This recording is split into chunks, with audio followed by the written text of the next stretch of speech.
Hello students. आज हम फिर से दो बैलों की कथा पढ़ेंगे जो कि हम लोगों ने पहले भी पढ़ी हुई है लेकिन अधूरी पढ़ी है। अगर आपने मेरा पहला वीडियो देखा होगा दो बैलों की कहानी, तो उसमें मैंने पीछे बिल्कुल लास्ट में प्रश्नोत्तरी भी करवा रखी है। मैंने इसीलिए उसको दे दिया था ताकि आप उसको पूरा जब पढ़ेंगे तो उसमें आप उसको लिख लेंगे, याद करेंगे और वो आपके लिए सुविधाजनक रहेगा। क्योंकि पहले से अगर आप तैयार करके रखेंगे तो एग्जामिनेशंस में अच्छे मार्क्स भी पाएंगे। तो चलिए, हम यहाँ पे मुंशी प्रेमचंद्र जी की कहानी दो बैलों की कहानी हम पढ़ रहे थे। इसमें हम एक और दो भाग पढ़ चुके थे और अभी हमें उसके आगे का पाठ पढ़ना था। उम्मीद करती हूँ कि आपने इस पाठ को पूरा पढ़ लिया होगा। और क्योंकि जब आप पहले से पढ़े रहेंगे तो आपको पढ़ने में भी आसानी रहेगी और याद करने में भी आसानी रहेगी। प्रश्नोत्तरी मैंने इसमें बुक में जितना भी दिया हुआ था वो सब मैंने लगभग करवा दिया है। कुछ छोटी मोटी चीज़ें छोड़ दी हैं जो कि आप अगर खुद से कर लेंगे तो बहुत ही अच्छी बात है। तो चलिए शुरू करते हैं इसको यहाँ से, थर्ड से। अरे, यह क्या, कोई सांड दौड़ता चला आ रहा है? हाँ, सांड ही है। वह सामने आ पहुंचा। दोनों मित्र बगले झांक रहे हैं। सांड पूरा हाथी है। उससे भिड़ना जान से हाथ धोना है, लेकिन न भिड़ने पर भी जान बचती नजर नहीं आती। इन्हीं की तरह इन्हीं की तरफ आ भी रहा है। कितनी भयंकर सूरत है। मोती ने मूक भाषा में कहा। बुरे फंसे। मोती क्या कहता है हीरा से कि ओहो, हम तो बुरे फंस गए। जान बचेगी? पूछता है कि क्या जान बचेगी हमारी? कोई उपाय सोचो। हीरा हीरा ने चिंतित स्वर में कहा, परेशान होकर कहा हीरा ने कि अपने घमंड में भूला हुआ है। आरजू विनती न सुनेगा। यानी कि जो है वो सामने घमंड में है अपने कि मैं तो उसको मजा चखा दूंगा, और आरजू विनती न सुनेगा और वो कोई हमारी प्रार्थना सुनने वाला नहीं है। तो क्यों ना भाग चलें? तो क्या वो सुझाव देता है कि क्यों ना हम भाग चलें? तो वो कहता है, दूसरा कहता है कि भागना कायरता है। क्या है भागना? कायरता है। तो फिर यही मरो। बंदा तो 9 2 11 होता है। वो कहता है तो फिर यही मरो, मैं तो भाग जाऊंगा। तो दूसरा फिर पूछता है, और जो दौड़ाए? अगर वो दौड़ाता है तब? तो फिर उपाय सोचो जल्द। उपाय यही है कि उस पर दोनों जने एक साथ चोट करें, और और मैं आगे से रगेदता हूँ, तुम पीछे से रगेदो। दोहरी मार पड़ेगी तो भाग खड़ा होगा। मेरी ओर झपटे तो तुम बगल में उसके पेट में सिंग घुसेड़ देना, और जान जोखिम में है, पर दूसरा उपाय नहीं है।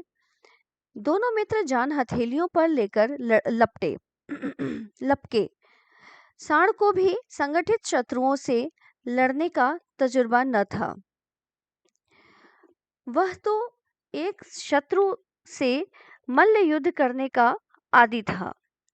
वो क्या इसमें बता रहा है कि जो सांड है, जो सामने बैलों के सामने जो सांड आकर खड़ा हुआ है, उसे तो सिर्फ एक अकेले शत्रु से लड़ने की आदत थी। जो ही हीरा पर झपटा, मोती ने पीछे से दौड़ाया। सांड उसकी तरफ मुड़ा तो हीरा ने रकेदा।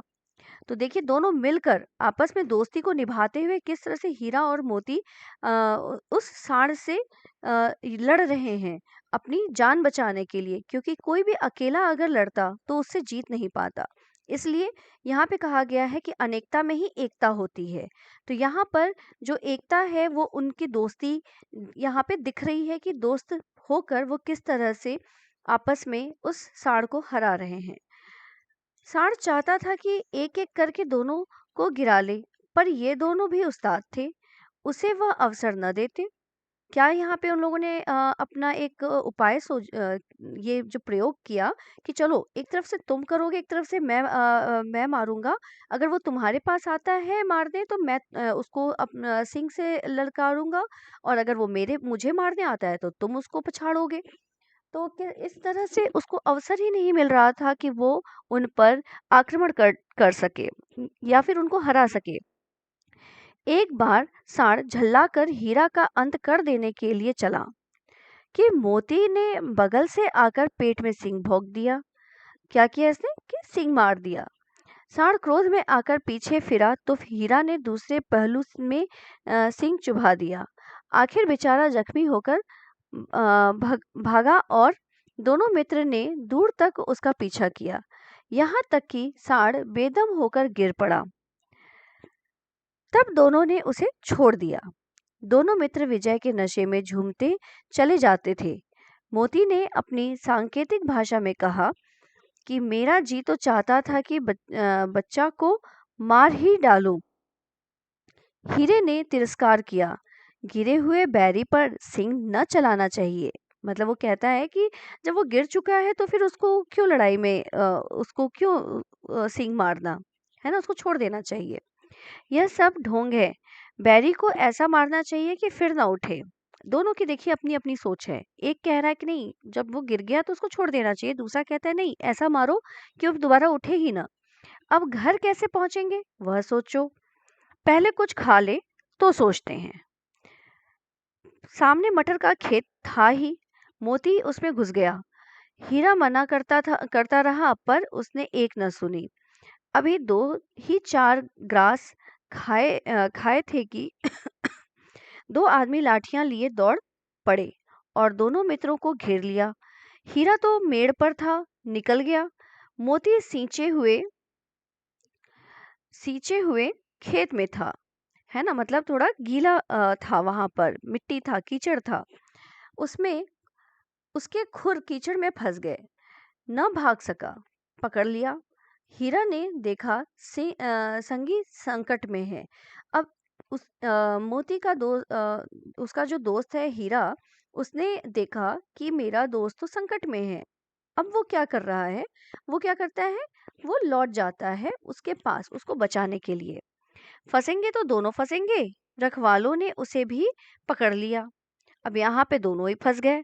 प्रातःकाल दोनों मित्र कांजी हाउस में बंद कर दिए गए। कांजी हाउस में यहाँ पर दोनों मित्रों को बंद कर दिया गया। यहाँ पे कुछ शब्दार्थ दिए हुए हैं जो कि आपके पुस्तक के पीछे है, ठीक है, उसको आप एक बार देख लेंगे।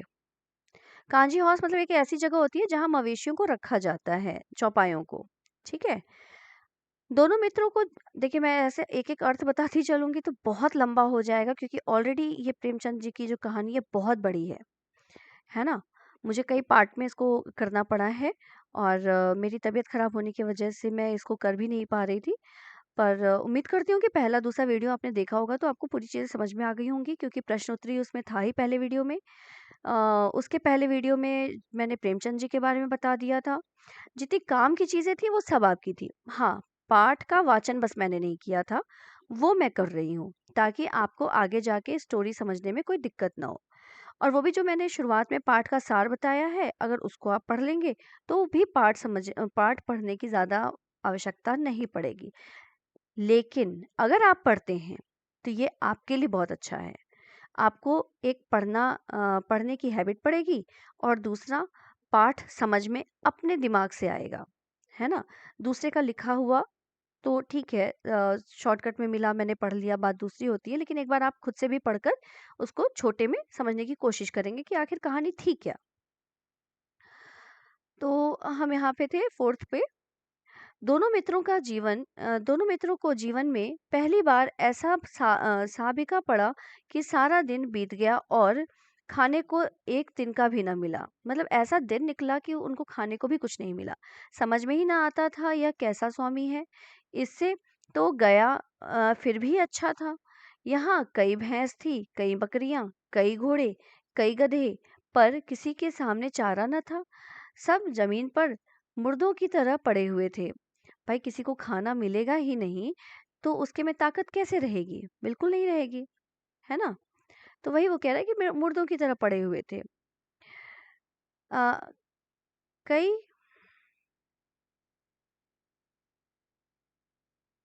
एक मिनट ना, मेरा ये पेन चल क्यों नहीं रहा है। हाँ, कहाँ थे हम लोग, हाँ, मुर्दों की तरह पड़े थे। कई तो इतने कमजोर हो गए थे कि खड़े भी न हो सकते थे। सारा दिन दोनों मित्र फाटक की ओर टकटकी लगाए ताकते रहे, पर कोई चारा लेकर न आता दिखाई दिया। तब दोनों ने दीवार में नमकीन मिट्टी चाटनी शुरू की, पर इससे क्या तृप्ति होती? कुछ भी नहीं। उनको अब मिट्टी चाटने से क्या होगा? कुछ भी नहीं। खाने को अनाज तो चाहिए, है ना? रात को भी जब कुछ भोजन न मिला तो हीरा के दिल में विद्रोह का की ज्वाला दहक उठी। मोती से बोला, अब तो नहीं रहा जाता मोती, अब तो नहीं रहा जाता मोती। मोती ने सिर लटकाए हुए जवाब दिया, मुझे तो मालूम होता है कि प्राण निकल रहे हैं। इतनी जल्द हिम्मत न हारो भाई, यहाँ से भागने का कोई उपाय निकालना चाहिए। आओ दीवार तोड़ डालें। मुझसे तो अब कुछ नहीं होगा। बस इसी बूते पर अकड़ते थे। वो उसको कह रहा है, एक तरह से समझा रहा है कि इसीलिए तुम अकड़ते थे, इतना ही ताकत है तुम्हारे में। सारी अकड़ निकल गई। बाड़े की दीवार कच्ची थी। हीरा मजबूत तो था ही। अपने नुकीले सींग दीवार में गड़ा दिए और जोर मारा तो मिट्टी का एक चिप्पड़ निकल आया। फिर तो उसका साहस बढ़ा, है ना? जब वो थोड़ी सी दीवार टूटी तो उसका साहस यानी उसकी हिम्मत जो है वो बढ़ गई। इसने दौड़ दौड़ कर दीवार को पर चोटें की और हर चोट में थोड़ी थोड़ी मिट्टी मिट्टी गिराने लगा। उसी समय कांजी हौस का चौकीदार लालटेन लेकर जानवरों की हाजिरी लेने आ निकला। हीरा का उज्जड़पन देखकर उसने तो कई डंडे रसीद कर दिए। बेचारे हीरा को मार भी पड़ गई और मोटी सी रस्सी से बांध दिया। मोती ने पड़े पड़े कहा, आखिर मार खाई, क्या मिला? अपने बूते भर जोर तो मार दिया। ऐसा जोर मारना किस काम का कि और बंधन में पड़ गए। जोर तो मारता ही जाऊंगा, चाहे कितने ही बंधन पड़ते जाए। जान से हाथ धोना पड़ेगा, कुछ परवाह नहीं। यूं तो यूं भी तो मरना ही है। सोचो, दीवार खुद खुद जाती तो कितनी जानें बच जाती। इतने इतने भाई यहाँ बंद हैं, किसी के देह में जान नहीं है। 2-4 दिन और यही हाल रहा तो सब मर जाएंगे। क्या बोलता है हीरा कि भाई इस तरह से अगर रहा तो यहाँ जो जितने लोग बंद हैं वो सब क्या होंगे? वो तो मर जाएंगे। तो हमें कुछ करना चाहिए। हाँ, यह बात तो है। अच्छा, तो ला, फिर मैं भी जोर लगाता हूँ। मोती ने भी दीवार में उसी जगह सींग मारा, थोड़ी सी मिट्टी गिरी और फिर हिम्मत बढ़ी। फिर तो वह दीवार में सींग लगाकर उसी तरह जोर लगाने लगा मानो किसी प्रतिद्वंदी से लड़ रहा है। आखिर कोई 2 घंटे की जोर आजमाइश के बाद दीवार ऊपर से लगभग एक हाथ गिर गई। कितनी गिरी थी? एक हाथ गिर गई। उसने धुनी शक्ति से दूसरा धक्का मारा तो आधी दीवार गिर पड़ी। देखिए, उनको सफलता अब मिलती जा रही थी, है ना? इसीलिए कहा जाता है कोशिश करने वालों की कभी हार नहीं होती, है ना? तो आप कोशिश करते रहिए, आपकी हार नहीं होगी। आज नहीं तो कल आप सफल होंगे ही होंगे। दीवार का गिरना था कि अधमरे से पड़े हुए सभी जानवर चेत उठे। तीनों घोड़ियां सरपट भाग निकली, फिर बकरियां निकली। इसके बाद भैंसें भी खिसक गई, पर गधे अभी तक ज्यों के त्यों खड़े थे। हीरा ने पूछा, तुम दोनों क्यों नहीं भाग जाते? एक गधे ने कहा, जो कहीं फिर पकड़ लिए जाएं तो क्या हर्ज है? अभी तो भागने का अवसर है। भाई पहले भागो तो, पकड़े जाएंगे तो बात की बात है। वैसे भी बिना खाए पिए हम यहाँ मर रहे हैं, तो पहले भागने की हम कोशिश तो करें। तो क्या हर्ज है? अभी तो भागने का अवसर है। हमें तो डर लगता है हम यही पड़े रहेंगे। तो वो गधे क्या बोलते हैं कि नहीं भाई, हम तो यहीं पड़े रहेंगे, क्या पता फिर से हमें मार पड़ जाए, है ना, दंड मिल जाए। देखिए, अभी आपका 1 2 3 4 स्लाइड है, काफी लंबा है ये कहानी। आधी रात से ऊपर जा चुकी थी। दोनों गधे अभी तक खड़े सोच रहे थे कि भागे या न भागे, और मोती अपने मित्र की रस्सी तोड़ने में लगा हुआ था। जब वह हार गया तो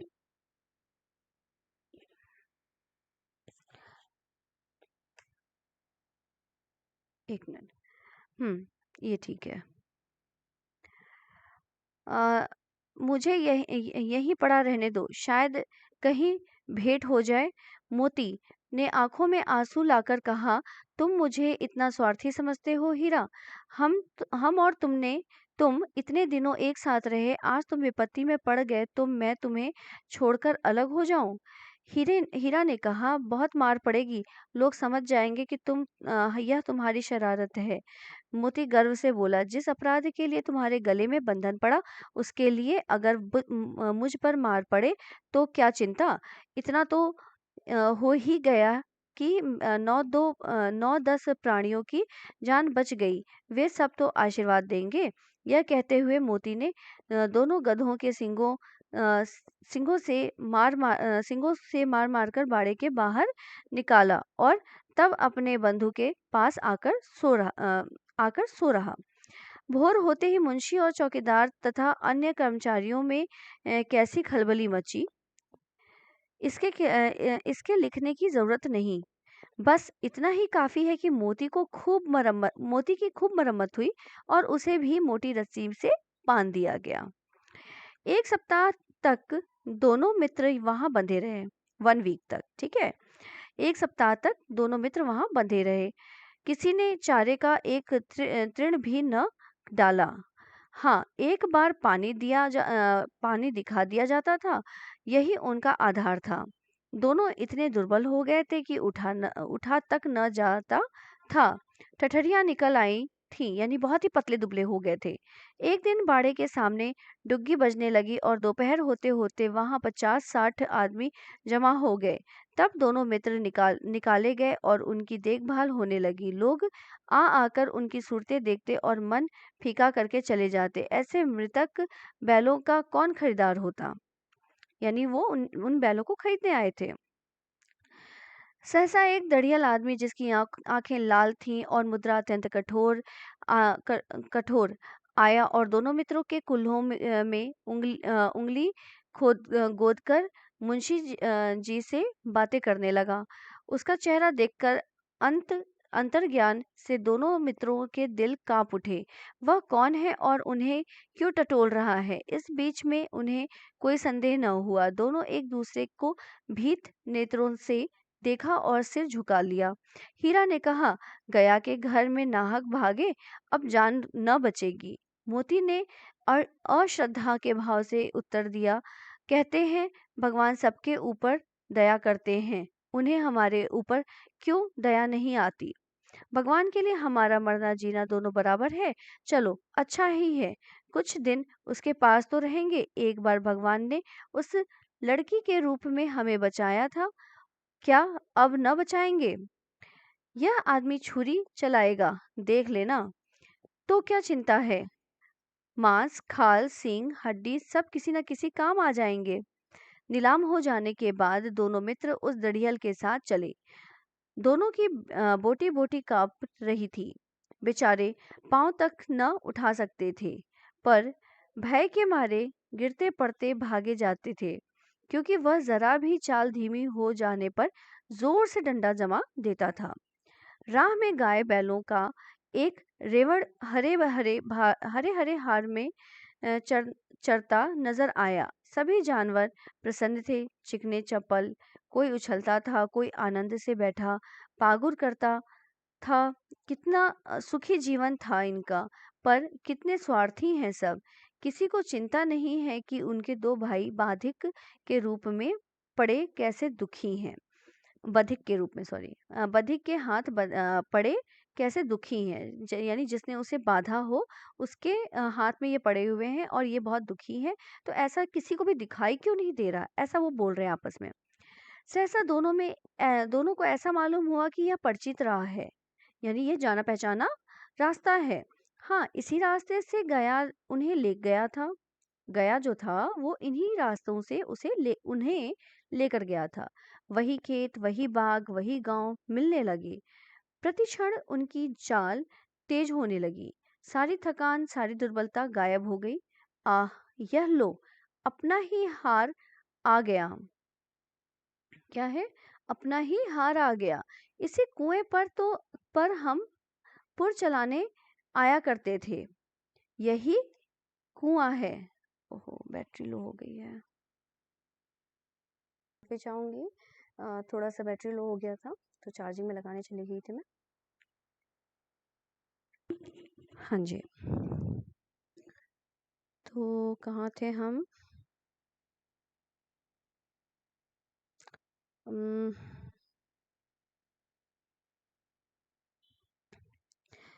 प्रतिक्षण उनकी चाल तेज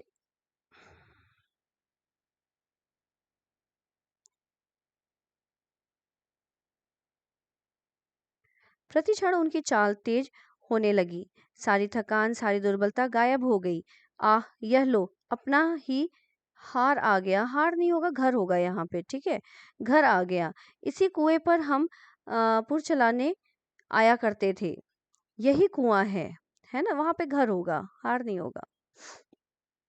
मोती ने कहा, हमारा घर नगीच आ गया। नगीच मतलब पास है, ठीक है। नगीच मतलब पास होना होता है। हीरा बोला, भगवान की दया है, मैं तो अब घर भागता हूँ। यह जाने देगा? इसे मैं मार गिराता हूँ। नहीं नहीं, दौड़कर थान पर चलो, वहां से हम आगे न जाएंगे। दोनों उन्मत्त होकर बछड़ों की भांति कुलेले करते हुए घर की ओर दौड़े। वह हमारा थान है। दोनों दौड़कर अपने थान पर आ गए और खड़े हो गए। दड़ियल भी पीछे पीछे दौड़ता चलता चला आता था। झूरी द्वार द्वार पर बैठा धूप खा रहा था। यानी ठंडी का टाइम था और ठंडी का समय था जिसमें कि वो बैठ के धूप ले रहा था। बैलों को देखते ही दौड़ा और उन्हें बारी बारी से गले लगाने लगा। मित्रों की आंखों में से आनंद के आंसू आने लगे, बहने लगे। एक झूरी का हाथ चाट रहा था। दड़ियल ने जाकर बैलों की रस्सियां पकड़ ली। कोशिश करूंगी, थोड़ा फास्ट करती हूँ, बहुत बहुत ये लंबा है कहानी, है ना? अब लगभग खत्म ही होने वाला है वैसे। पकड़ ली। झूरी ने कहा, मेरे बैल हैं, तुम्हारे बैल कैसे? मैं मवेशी खाने से नीलाम नीलाम लिए आता हूँ। मैं तो समझा हूँ चुराए लिए आते हो। चुपके से चले जाओ, मेरे बैल हैं, मैं बेचूंगा तो बिकेंगे। किसी को मेरे बैल नीलाम करने का क्या अख्तियार है? यानी कि कोई हक नहीं है। जाकर थाने में रपट कर दूंगा। मेरे बैल हैं, इसका सबूत यह है कि मेरे द्वार पर खड़े हैं। दड़ियल झल्लाकर बैलों को जबरदस्ती पकड़कर ले जाने के लिए बढ़ा। उसी वक्त मोती ने सींग चलाया। दड़ियल पीछे हटा। मोती ने पीछा किया। दड़ियल भागा। मोती पीछे दौड़ा। गांव के बाहर निकल जाने पर वह रुका, पर खड़ा दड़ियल का रास्ता देख रहा था। दड़ियल दूर खड़ा धमकियां दे रहा था, गालियां निकाल रहा था, पत्थर फेंक रहा था और मोती विजय शूर की भांति उनका उसका रास्ता रोके खड़ा था। गांव के लोग यह तमाशा देखते थे और हंसते थे। जब दड़ियल हार कर चला गया जब दड़ियल हार कर चला गया तो मोती अकड़ता हुआ लौटा। हीरा ने कहा, मैं डर रहा था कि कहीं तुम गुस्से में आकर मार न बैठो। अगर वह मुझे पकड़ता तो मैं बेमारे न छोड़ता, यानी बिना मारे मैं नहीं छोड़ता। अब न आएगा। आएगा आएगा तो दूर दूर ही से खबर लूंगा। देखूं कैसे ले जाता है। जो गोली मरवा दे, मर जाऊंगा, पर उसके काम तो न आऊंगा। हमारी जान तो हमारी जान को कोई जान ही नहीं समझता, इसलिए कि हम इतने सीधे हैं। जरा देर में नादों में खली भूसा चोकर और दाना भर दिया गया। झूरी ने क्या किया, थोड़ी ही देर में उसमें खली भूसा चोकर दाना आदि भर दिया और दोनों मित्र खाने लगे। झूरी खड़ा दोनों को सहला रहा था और बीसों लड़के तमाशा देख रहे थे। कई लोग, मतलब गांव के लोग जुट गए थे उस चीज को देखने के लिए। सारे गांव में उत्साह सा मालूम होता था। उसी समय मालकिन ने आकर दोनों के माथे चूम लिए। तो यहाँ पर अब मालकिन भी खुश हो गई हैं उनको देखकर। तो ये है प्रश्नोत्तरी कि कांजी हाउस में कैद पशुओं की हाजिरी क्यों ली जाती होगी। तो मैं इसको अब करवाऊंगी नहीं, ये अब आप खुद से देख लें, पढ़ लें। हाँ। ये आई थिंक कुछ मिस्टेक है उस बाहर, अभी अभी क्लियर दिख रहा होगा। ठीक है, तो इस तरह से आप इसको पढ़ लेंगे खुद से ही, क्योंकि अब ये बहुत लंबा वीडियो हो जाएगा।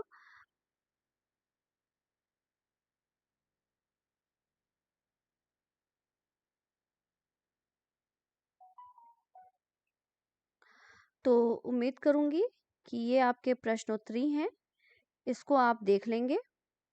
ठीक है, और इसको आप याद कर लेंगे और समझ लेंगे। इसका स्क्रीनशॉट ले लीजिएगा, इसको पॉज कर करके पढ़ लीजिएगा। वीडियो बहुत लंबी हो गई है, 25-26 मिनट की वीडियो हो गई है। आप लोग भी पढ़ते पढ़ते बोर हो जाएंगे। ठीक है, तो चलिए अपने काम की चीज़ों को देख लीजिएगा फॉरवर्ड करके, और उसको पाठ के सार को समझ लेंगे तो सारे आंसर्स खुद ही निकल जाएंगे। मैं वीडियोस को यहीं रोकती हूँ। Thank you.